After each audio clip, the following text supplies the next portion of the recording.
You've described these different levels of love. What would you have to experience to pass from one, or what would you have to feel to pass through one level to the next? Like, for instance, how would you... Well, let me describe the first, the second to third sphere transition for you. All right, just one aspect of this transition is this. To get from the second sphere of love to the third sphere, which, remember, they are different dimensions, they're actually different places of existence that are much happier, much more joyful, and to be frank, they are also much more beautiful in each case.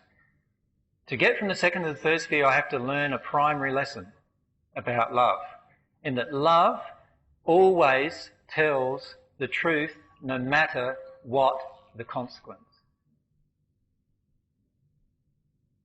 Now, to describe to you how fine that is, you wake up in the morning, your wife says, "How are you?"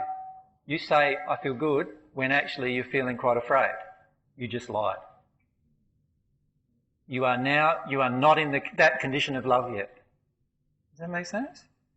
If your wife asked you, were you out with someone last night, and you think, yeah, well, we went out for work and there were some women there, but my wife's a bit jealous and she might, think that there was something going on when there wasn't. And so it's better if I just don't tell her the truth, right? Because otherwise there might be an argument, she might flare up, and I avoid her jealousy by actually saying, well, no, I was just at work. I'm just not in that condition of love yet, in that condition where I could make the transition between the second and the third sphere. Does that make sense? So just the condition of telling the truth to myself and to everyone else around me is the transition between the second and the third sphere. Now, how much of the earth is in that state? Very, very few people on this planet are in that state. And if we're honest with ourselves, we can see in our own life, often we just tell a little fib here, withhold the truth there, and before we know it, what we've done is we've prevented ourselves from making that transition.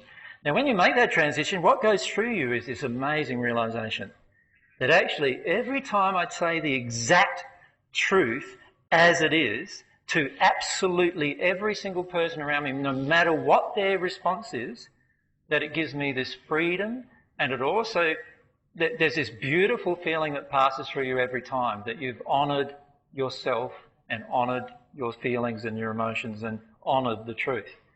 And you grow immensely through this transition from the second to the third sphere. But what often happens is we are so afraid of other people's emotions. We are so afraid that someone won't like us. We're so afraid that of those kind of emotions coming from other people that we lock ourselves in this place where we can't progress beyond that second sphere state. And to be frank, there is when I say very few people on earth, historically have ever gone to their spirit world in the third sphere state. That is the truth. And you can, just for that one reason, that they haven't actually stated and lived in harmony with the truth while they're on earth all their life. Now, it may seem like a large demand, but actually, when you get into that state emotionally, it's so easy to do and so enjoyable. And every single interaction we have with every single person is truthful. And it's such a beautiful place to be when we make that transition. But the majority don't make that transition until we hit the spirit world sometime, and then we make that transition. Did that answer that question?